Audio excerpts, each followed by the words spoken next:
NYRA Bets is the best play in online horse racing and betting. Bet from anywhere, anytime using your computer or mobile device. Earn valuable reward points on bets. Play in our exclusive promotions. Sign up now, NYRABets.com. Mike Welch with my colleague Marty McGee here for the DRF Pegasus World Cup report. Sponsored by NYRABets.com. You could bet any track, any place, anytime on NYRABets.com. And don't forget the $200 sign-up bonus. Bet 200, get 200 if you sign up this week and bet on the Pegasus World Cup. The big news this morning here at Gulfstream Park, Gunrunner's final work, not only for the Pegasus, but the final work of his career. And it didn't matter where you saw it from. I was on the front side, Marty, you were on the back side. Everybody in agreement. It was flawless. Yeah, I mean, it was just pretty much standard fare for what this horse has done his whole career. And the assistant trainer, Scott Blasi, was obviously very pleased. He said that couldn't be asking for anything better. You know, this horse has really worked well since the Breeders' Cup Classic. Trainer Steve Asmussen gets here either Wednesday night or Thursday, which will be past the post position draw. And I think that's the one remaining key for us, Mike, to actually handicap the race is where are these horses going to draw. And so we'll know that a little bit around noon Eastern time on Wednesday. Obviously, you know from those of you who play here regularly at Gulfstream Park, very short run to the first turn in mile and an eighth races.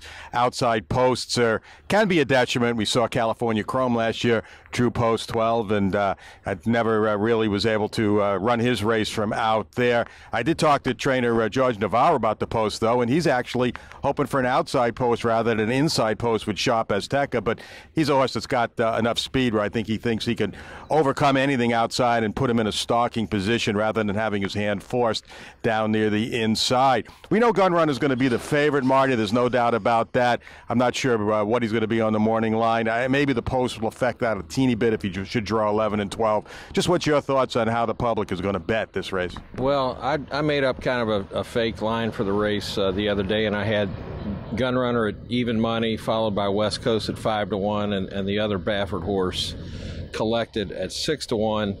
The rest of them 10-1 or higher. But our friend Jay Stone, who makes the morning line here at Gulfstream, has said that he will make Gunrunner either 4-5 or even money on the morning line, depending on where he draws. Obviously, if he's out in 11 or 12, it might tip him up to even money or 6-5. But I think you and I are in agreement, Mike, that you got probably three horses who will challenge for second choice, those being West Coast collected and Sharp Azteca, depending on where he draws. Yeah, I think Sharp Azteca will be single digits myself, unless maybe he did draw 11 or 12. And like I said, George Navarro isn't intimidated by that kind of a post, but I think he could even be the second choice. His workout the other day, it's been well documented. He looks super. And I just wanted to comment too, West Coast and collected, they hadn't worked when we did the video yesterday. I got to see the video of both of them. Did you get to see?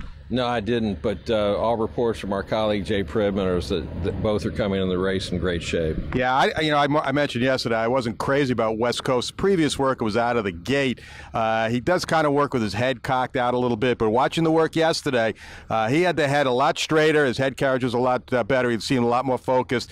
Both of them galloped out really well. Collected, they really seemed like they wanted to put a little speed into him, and I'm thinking he's going to be up there early as well. Maybe not challenging for the lead, but close up, as he was in the Breeders' Cup. He was chasing most of the way. So now most of the major work is done. We're waiting for the new arrivals, or most of the field is still arrive here. Marty, what's the update on that? I think we've got Seeking the Soul to come from New Orleans. I'm not sure if he's being picked up on the flight that goes from from California, and they stop off in New Orleans. So I think we've got 4 more of them to get here. We are also here on Monday, awaiting word on who the 12th horse will be. Will it be Singing Bullet or Giuseppe the Great? But obviously, whoever it is, he's going to be 87-1. I spoke to a spokesman for the Stronach Group. Dale Roman said he's just waiting for word from them. And as of about 10:30 this morning, no decision yet. It could be Singing Bullet. It could be Giuseppe the Great for Nick Zito. Or it also could be J. Boy Zacco. He's also in the mix, and they thought they would have a decision sometime today. So that's the latest news here from Gulfstream Park on the Pegasus. We'll be back again tomorrow with a further report. Gunrunner, I'm sure, is going to walk tomorrow. Tosa, New York was out today, same as yesterday. yesterday. Just kind of cantered around there. Got a little warm yesterday. Didn't get so hot today, so I guess that's a good sign, but he's not scheduled to do any work. And we're going to do all the work here, though. The rest of the week we'll be joined by our colleague Jay Priven, so stay tuned here at DRF.com for the best coverage anywhere of Pegasus 2018.